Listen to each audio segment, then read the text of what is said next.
cannonball just expert. blast through him. Yeah, I'm not a cannonball expert. Cannonballs do. I mean, I did see The Patriot, the movie about the American Revolution starring 2 Australians. And in that movie, doesn't a dude get completely blasted away with the cannonball? Doesn't it rip right through him? Oh, yeah. Well, there's legs get ripped off. Another guy just becomes missed from one of those. So that cannonball go through him. This would be like a death becomes her situation. Not missed, and his friends were suddenly like, where did he go? No, missed is in M-I-S-T, when he gets exploded. Yeah. Just to clarify, in case people are like, I haven't seen The Patriot, which mist does he mean? Yeah, I haven't seen The Patriot. What mist does he mean? Hank became mist. You don't need to. I'm not going to. Not need to. It's like 2.5 hours. Jason Isaacs, though, is a good villain. Jason really Isaacs is spectacular, my God. And Adam Baldwin gave us all a preliminary to becoming like the biggest villain on the face of the earth. Stop giving me reasons to watch this film I don't want to see. Sorry. But yeah, it's quite long and it's pretty brutal. Oh, it is. What's the name of the guy who plays the French soldier? It's not Checky Cario, it's the other one. Or is it Checky Cario? Oh boy. The Patriot. French but yeah, guy. his abs though, because that thing does not go through him. So Dog must have. Well, I feel like the cannonballs on these ships are not as powerful as I would expect cannons to be, because you have 2 ships parallel to each other within firing range, no one's missing, and they're launching cannons for quite a long time, and there's not a lot happening to either. It's not until Morgan goes onto Dog's ship and blows up from the inside that anything bad actually happens. The 2 ships have survived a lot. Yeah. So maybe the cannonballs aren't. It reminded me. There's a episode of The Simpsons where like Bart's Huckleberry Finn or something, and there's a Derringer fight, and everyone's just throwing Derringers at each other, and they're just bouncing off. And it reminded me of that. Yeah, the ship battles of the 1800s. Like just pull up side by side and fire a bunch of cannons at each other and see what happens. It's a testament to both shipbuilding skill and lack of cannon accuracy. Yeah, if anyone wins, if anyone survives, they win. If no one survives, well, it's a tie. It was Jackie Cairo in The Patriot. And also René Auberjonois. Ebert, though, he did write something about this movie where he's like, I just want treasure. I want 2 ships pulling alongside of each other and shooting cannons at each other. I want a monkey. Yep. He just gave a list of what pirates movies, and he's like, Cutthroat Island has all of these. It delivers. Yeah. This is the quintessential pirate film before 2003. But it is also why there are a dozen episodes of Expedition Unknown where Josh Gates goes hunting for pirate treasure, because these pirates always had treasure on their ship, and then, they pull alongside one another, blast holes into each other's ships, and sink. And also, too, the night, the one scene that's a little funky is when they're on the island and Modine steals the map from Dog, and they go hunting for him. Renny Harlin shot it day for night, but I don't think the transition to night was very good, so they were walking around with torches during the day, and then there were various dark scenes. I don't know if you noticed that, but I don't think you want to shoot at night in a real jungle, because they actually went to Thailand. They went to the beach where the beach was filmed. This was okay. I gotta say, the most beautiful shot in this movie is Langella squishing that tarantula in his hand. Gross. Oh, that's so amazing. Or when he's strutting out of the fire after the explosion. Oh, that's another good. Right, stop. The third best shot of this movie. But I do love when Modine's character gets walked to the beach, and then he shows up at the beach, and it's just the 2 guys sitting at the table with all the extras in the background. That's a beautifully, I don't care, I'm going to say it. I love that shot. It's a beautifully framed shot. And the scene where they're rowing out to the boats, and they just do a dolly shot of how big that set was and how many boats there were. There was the ships in the distance were CGI, or visual effects, but I mean that was a massive set that they had. It was beautiful to look at. I love that shot where he sneaks him up on here. So there's some cool compositions in this movie too. The scope is believable. It is, and honestly, it's what you get when you shoot on location, right? You just mentioned they shot in a real jungle in Thailand. You can tell. I don't care how good it is when they shoot on a soundstage and make it look like a jungle. You can tell it is not real jungle. And as much as I love Jurassic Park, sorry, Jay, as much as I love it, you can tell scenes in Hawaii versus scenes on the soundstage. You can tell the difference no matter how good they do. So it really does.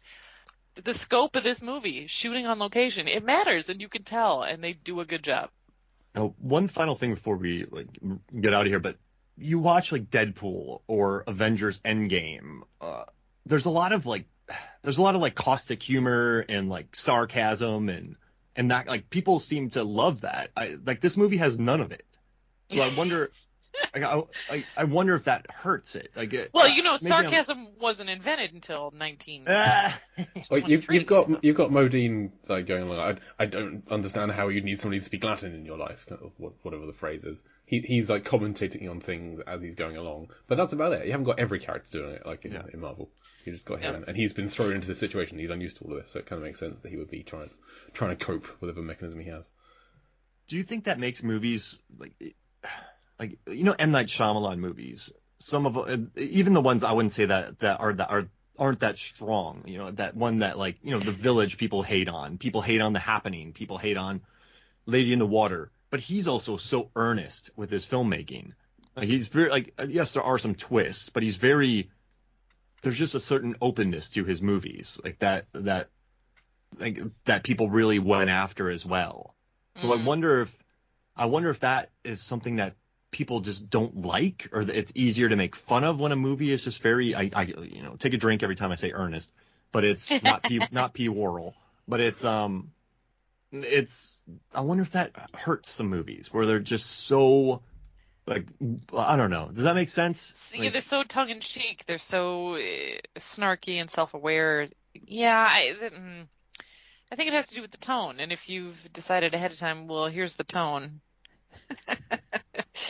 Yeah, that thing about how if everyone is making quips, then no one is the straight man. And in order to have a guy that's quippy, you've got to have a guy that's the straight man. So maybe some movies overdo that.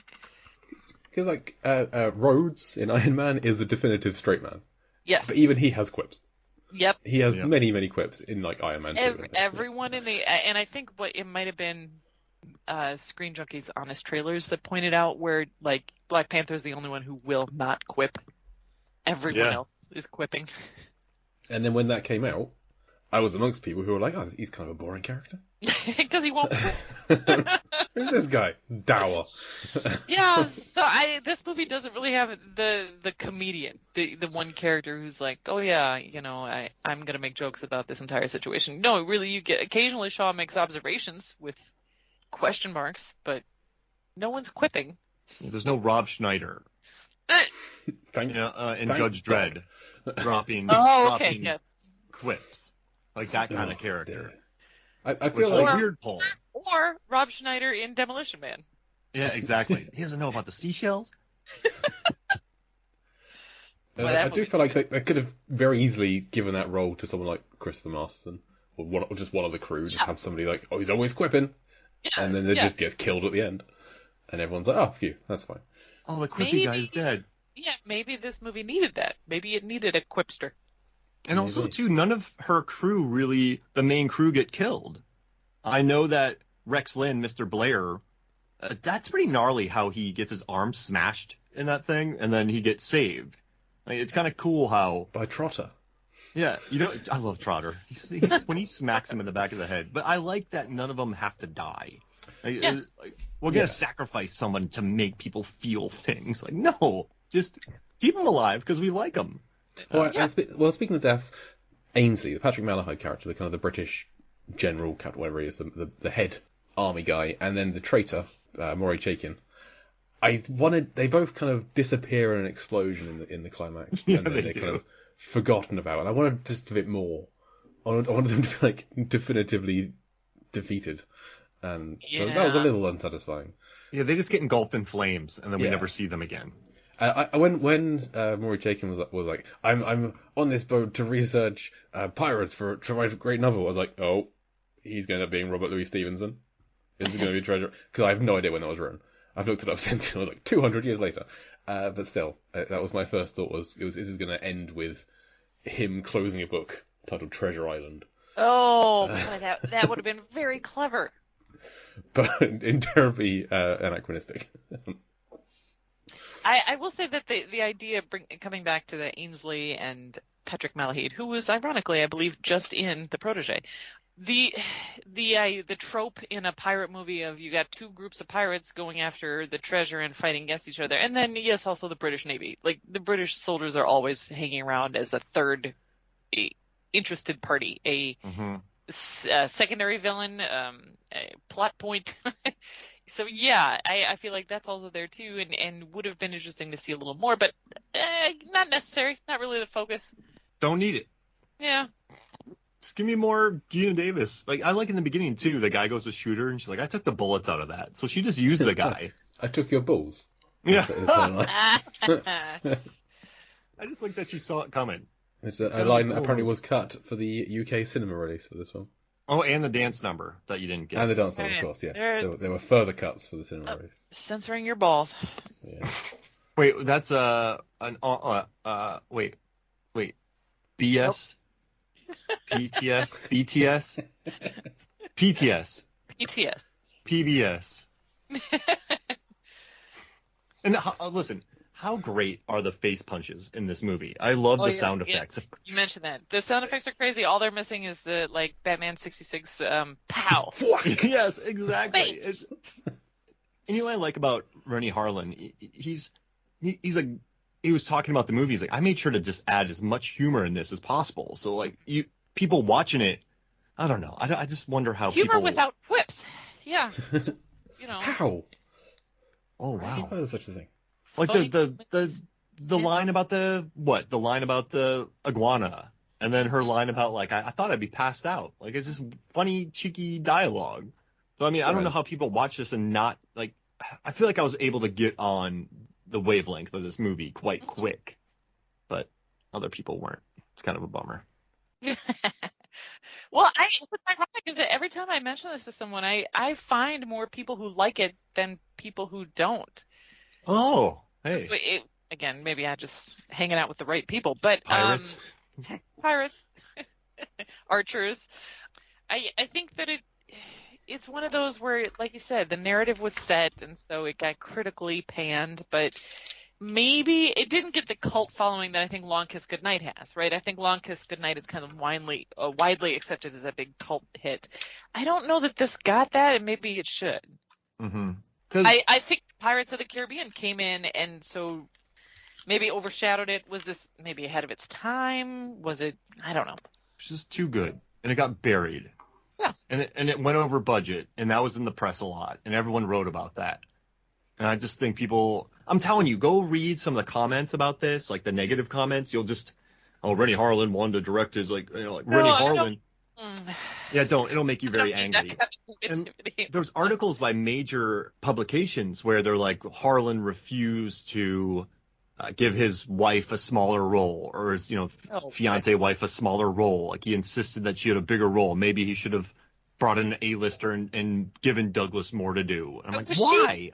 A-lister at this point? When did she win her Oscar? Yeah, 80s? Yeah, it was the 80s. Actually, Tourist. Yeah. And then, I mean, A League of Their Own had already come out. Yeah, I mean, so she's clearly an A-lister. And it's just so odd. You have this, like, Mensa A-list Oscar-winning Archer in this movie, and they're like, well, he just did it because Thelma and Louise, too. That was a gigantic film. She was nominated for Thelma and Louise. So she's like the two-time Oscar nominee, one-time winner at that point. Yeah, so you have an A-lister, and I'm just it just gets so annoying to read all this. It's just good old-fashioned sexism. Yeah. And I really do pick up on patterns. Like, I really, as a researcher, I love looking at patterns, and I get quite annoyed because, like, I just think the narrative was set about this, and there's a lot of critics who, someone's like, yeah, she's not athletic enough for it. She's a world-class archer. Yeah, I know. I told Megan that, my wife, and she's like, what? But I just think it got a bad release date. It was up against some major competition. John Carter, and I mean, there are movies like John Carter, The Lone Ranger, I think, that are buried before they come out. Well, I will join justifiably. Ranger. I thought that was unwatchable. Yeah, I mean, like, but they had to build real trains for that, and but then there was like a lot of floods, and they just endured so much. So I think sometimes this narrative's out, and the horse in a tree. There were carnivorous rabbits. Oh, yeah. Okay, other action films in '95. I would say she is just as athletic as Pierce Brosnan for GoldenEye, Steven Seagal for Under Siege 2. Yeah. I'll give it to Stallone. You're gonna, Stallone might win